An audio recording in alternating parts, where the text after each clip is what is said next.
భారతం ఇప్పటివరకు ఇండస్ట్రీలో ఇంత ధైర్యం చేసేసి ఒకే క్యారెక్టర్ తోటి నేటి భారతం అనే మూవీ తీయడం అనేది రియల్గా కూడా శ్రీధర్ అన్నను చాలా ఎలా ఆయనను అప్రిషియేట్ చేయాలో నాకు అర్థం అవడం లేదు. ఆయన ఎప్పటి నుండో కష్టపడుతూ అదే భరత్ గారిని దగ్గర పెట్టుకొని నేటి భారతం అనే మూవీ తీసేసి ఒక డబ్బుల కొరకు కాకుండా సమాజం ఎలా చెడిపోతుంది, ఈ రాజకీయ నాయకులు ఈ పార్టీల వల్ల ప్రజలు ఎంత లాస్ అవుతున్నారనే ఒక కాన్సెప్ట్ తోటి ఈ మూవీ తీసుకురావడం జరిగింది. ఈ సినిమా కనీసము ఒక 4-5 వారాలన్నా నడవాలి అని చెప్పేసి కోరికతోటి వారు పెట్టిన డబ్బులు కాకుండా ఎక్కడి వరకు ఇంకొక కొంచెం మెయిన్గా తనకు ఇంకొక సినిమా తీయడానికి డబ్బులు చాలు అనే కోరికతోటి నేను కోరుకుంటున్నాను. వారికి ధన్యవాదములు. Thank you sir. Sridhar Raj గారితో నేను గత 1 year నుంచి ట్రావెల్ చేస్తున్నాను. ఆయన మంచి మిత్రులు నాకు.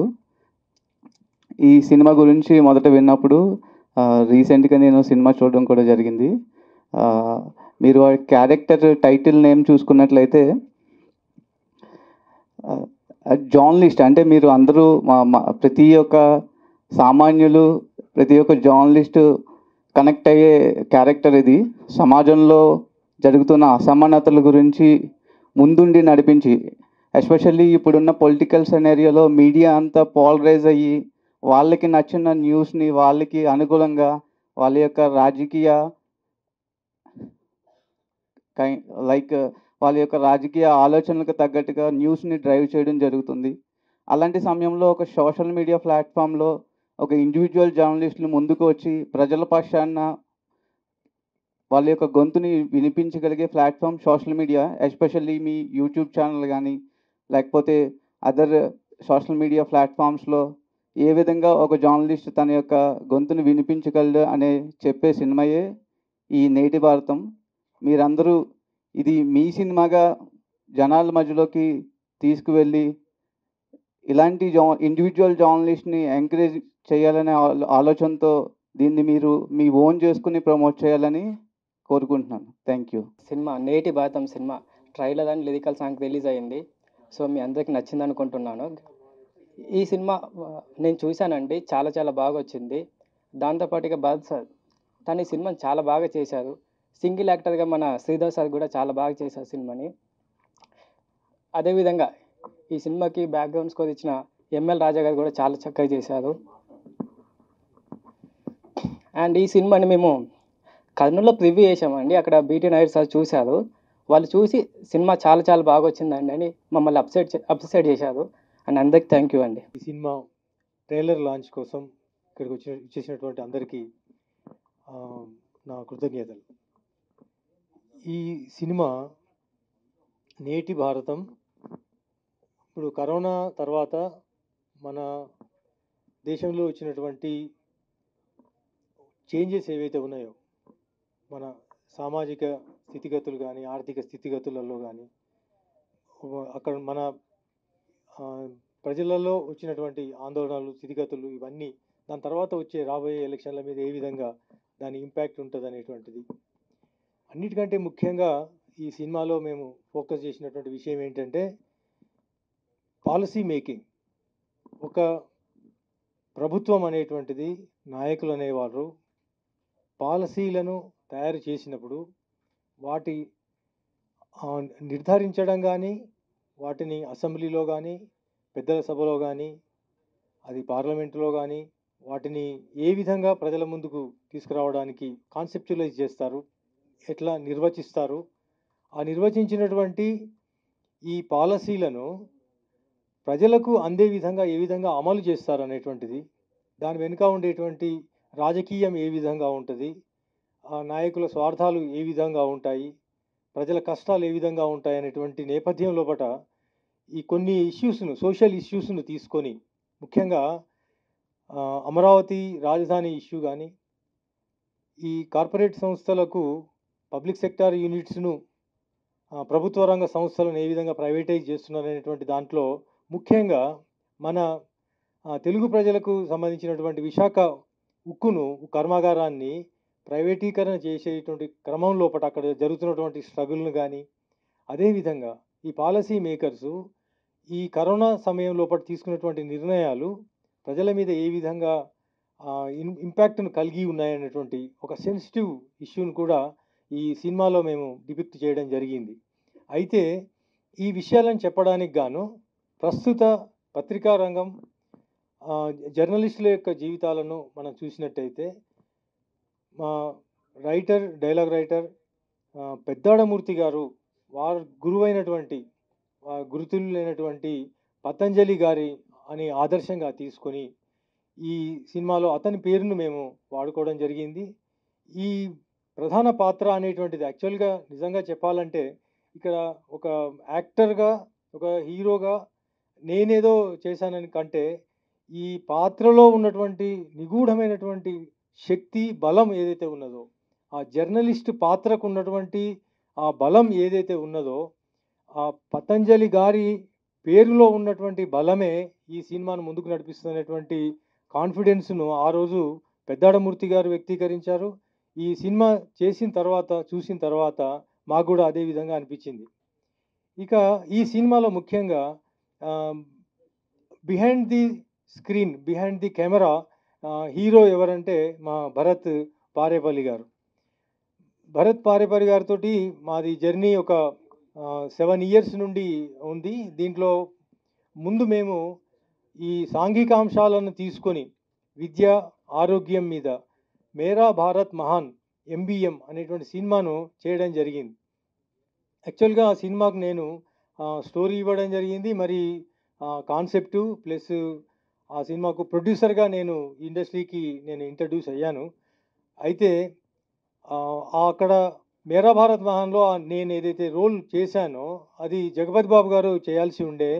తను డేట్స్ దొరకక జగపతి బాబు గారు ఆ టైంలో 2018, 19 టైంలో 17, 18 టైంలో చాలా బిజీ అయిపోవడం వల్ల ఆ పాత్ర చేయడానికి నాకు ఆ అదృష్టం కలిగింది.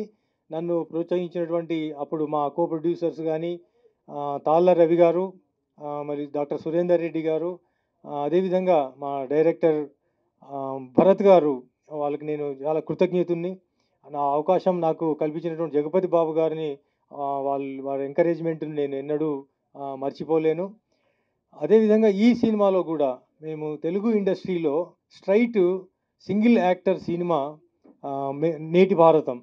అది అంటే రీమేక్స్ ఉన్నాయి కొన్ని, కానీ స్ట్రైట్ సింగిల్ యాక్టర్ సినిమా, ఒకటే పాత్రతో చేయబడ్డ సినిమా నేటి భారతంగా చరిత్రలో నిలిచిపోతుందని ఆశిస్తూ ఈ సినిమాను చేయడం జరిగింది. ఇంకా ఈ సినిమా ప్రత్యేకత ఏంటంటే ఈ సినిమా యొక్క స్టోరీ విని వాటి యొక్క స్టోరీ లైను, తర్వాత డైలాగ్స్ కానీ ఆ ట్రైలర్స్ను, టీజర్స్ చూసిన తర్వాత చాలా ఇంప్రెస్ అయినటువంటి చంద్రబాబు నాయుడు గారు ఈ ట్రైలర్ను, టీజర్ను రిలీజ్ చేయడం జరిగింది. అది మా అదృష్టంగా మేము భావిస్తున్నాం. ఈ విధంగా చంద్రబాబు నాయుడు గారి దగ్గరికి మమ్మల్ని తీసుకెళ్ళి వారికి ఈ సినిమా స్టోరీని చెప్పి, దీని ప్రత్యేకతని చెప్పి, ముఖ్యంగా ఏంటంటే మనం ఎన్నో సినిమాలు చూస్తున్నాం. అటు రామ్ గోపాల్ వర్మ గారు తీసినటువంటి సినిమాలు కానీ, ఇప్పుడు వచ్చినటువంటి రాజధాని ఫైల్స్ సినిమా కానీ, అంతకుముందు కశ్మీర్ ఫైల్స్ కానీ, కేరళ స్టోరీస్ కానీ, ఇవన్నీ సినిమాల్లో మనము ఏదో ఒక రాజకీయ నాయకునో, పార్టీనో కార్నర్ చేసి తీసినటువంటి విధంగా ఉంది. లేదా ఒక వ్యక్తిని విమర్శించినట్టు, ఒక విధానాన్ని విమర్శించినట్టు ఉంది. కానీ ఈ సినిమాలో పాలసీ డిస్కషన్ జరిగింది. 2 ప్రభుత్వాల మధ్యన, ఒక ప్రభుత్వం ఎలక్షన్ల తర్వాత మారినప్పుడు వాళ్ళ వైఖరిలో మార్పుల వల్ల ప్రజలు ఏ విధంగా బాధపడుతూ ఉంటారు, దీనికి ఇది అంటే ఏదైతే the way we have selected for expressing our own feelings, మన ఎమోషన్స్ను, ప్రజల ఎమోషన్స్ను కానీ, మేము ఒక రైటర్ ఎమోషన్ కానీ, డైరెక్టర్ ఎమోషన్ కానీ, ఒక యాక్టర్ ఎమోషన్స్ని కానీ మేము వ్యక్తీకరించినటువంటి విధానము చంద్రబాబు గారికి నచ్చి దీన్ని ప్రమోట్ చేయడం జరిగింది. అందుకోసం మా సినిమా క్రూ అంతా చంద్రబాబు గారికి చాలా రుణపడి ఉంటాము.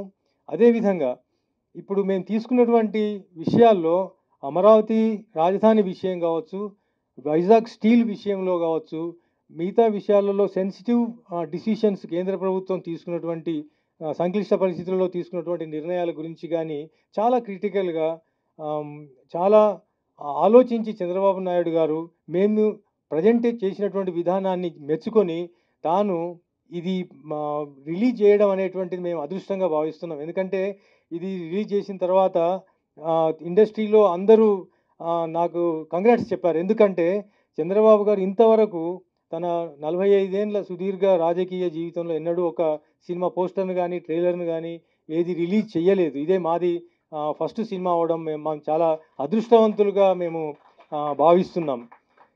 ఈ బాబు గారి దగ్గరికి మమ్మల్ని తీసుకెళ్ళడానికి, మా సినిమాను చూసి మెచ్చుకొని పత్రికాముఖంగా తను ఒక నోట్‌ని రిలీజ్ చేసి మమ్మల్ని ప్రమోట్ చేసినటువంటి ఎమ్మెల్సీ బీటీ నాయుడు గారు, కర్నూలు జిల్లా తెలుగుదేశం పార్టీ ప్రెసిడెంటు, కర్నూలు జిల్లా పార్లమెంటు నియోజకవర్గం ఇన్ఛార్జ్ అయినటువంటి బీటీ నాయుడు గారికి మేము ఎప్పుడూ రుణపడి ఉంటాము. ఎందుకంటే సినిమా తీయడం ఎంత కష్టమో, సినిమా తీసిన తర్వాత దాన్ని రిలీజ్ చేయడం కూడా అంతే కష్టం.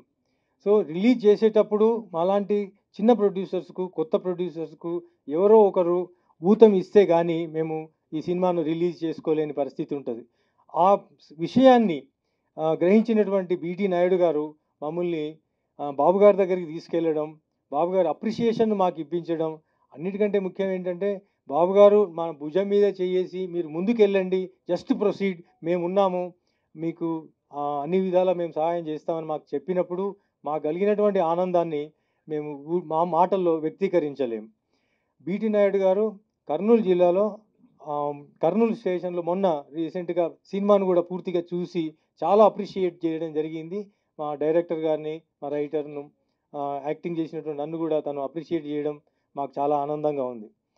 సో ఈరోజు పాత్రికేయులందరికీ నేను చెప్పే ముఖ్య విషయం ఏంటిదంటే, ఈరోజు మన సిస్టమ్ లోపట, పొలిటికల్ సిస్టమ్ లోపట, సినారియో లోపట జర్నలిస్టు ఎదుర్కొంటున్నటువంటి సమస్యల మీద జర్నలిస్టులో ఉన్నటువంటి ఒక సిన్సియారిటీ అనేటువంటిది, అంకిత భావం అనేటువంటిది, తెగింపు అనేటువంటి విషయంలో, ఎందుకంటే మనం ఢిల్లీలో రైతుల ఆందోళన జరుగుతున్నప్పుడు ఒక గ్రానైట్ వచ్చి గ్రానైట్ బాల్, అది గ్రానైట్ అంటుంది సారీ, అది స్మోక్కు సంబంధించినటువంటి బాల్ వచ్చి ఒక జర్నలిస్ట్ కన్నుకు తగలడం జరిగింది. తను హాస్పిటల్లో అడ్మిట్ కావడం జరిగింది. అంటే జర్నలిస్టులు ఎంత రిస్క్ తీసుకుంటున్నారు, ప్రాణాల మీద ఎంత రిస్క్ తీసుకుంటున్నారు, రాజ్యం నుంచి వెళ్ళి వాళ్ళకు ఎంత రెసిస్టెన్స్ వస్తుంది అనేటువంటిది మనం నిత్యం చూస్తున్నటువంటి విషయం. అది తెలంగాణలో కావచ్చు, ఆంధ్రప్రదేశ్లో కావచ్చు, ఇది దేశం మొత్తం జరుగుతున్నటువంటి విషయంగా జర్నలిస్టు మిత్రులందరికీ నేను చేసే రిక్వెస్ట్ ఏంటిదంటే, ఈ పాత్రను మీరు ఓన్ చేసుకుంటారని, మమ్మల్ని ప్రమోట్ చేస్తారని, అదేవిధంగా మన దేశం గురించి ఆలోచించే వాళ్ళు, ప్రజల గురించి ఆలోచించే వాళ్ళు, ప్రభుత్వం పరిపాలనా విధానాల గురించి జడ్జిమెంటల్గా ఉండి వాటిని విమర్శించే వాళ్ళు కానీ, సద్విమర్శకులు ఎవరైనా మా సినిమాను ప్రమోట్ చేయడానికి ముందుకు వస్తారని మేము ఈ సభాముఖంగా కోరుకోవడం జరుగుతూ ఉంది. ప్రతాప్ ప్రొడక్షన్స్ నుండి రెండవ సినిమాగా రిలీజ్ చేయడం జరుగుతూ ఉంది. ఇప్పుడు ఫస్ట్ కాపీ వచ్చిన తర్వాత మేము సెన్సార్కు పంపడం జరిగింది. ఇప్పుడు సెన్సార్ బోర్డులో ఉంది. సినిమా సెన్సార్ కాగానే రిలీజ్ డేటు డిక్లేర్ చేయడం జరుగుతుంది.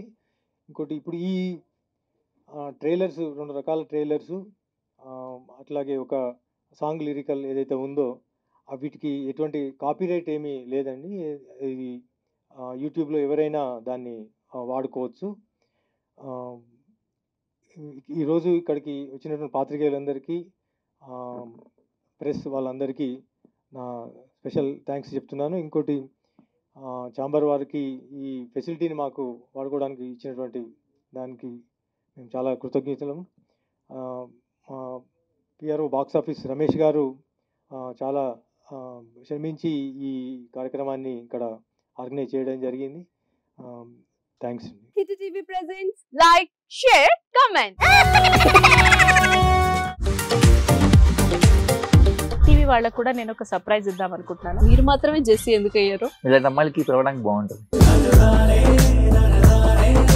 చందు సాయికి like you and have a, జనాలకి ఒక పేరు నచ్చిందంటే దీనికి ఒక ప్రాసెస్ ఉంటుంది. ఎందుకు బాక్స్ డైరెక్ట్‌గా వెళ్ళిపోదాం. ఏదైనా ఒకటి మర్చిపోయినావా నువ్వు? ఏం మర్చిపోయావు? ఏదో ఆ టైంకి మన సుడి బాగుంటే ఎవరన్నా చూపింటే రాయగలం కానీ డోర్ టు డోర్ సేల్స్ చేసేవాళ్ళు. శారీ వస్తుంది, శారీలో వెనకాల కట్టుకుని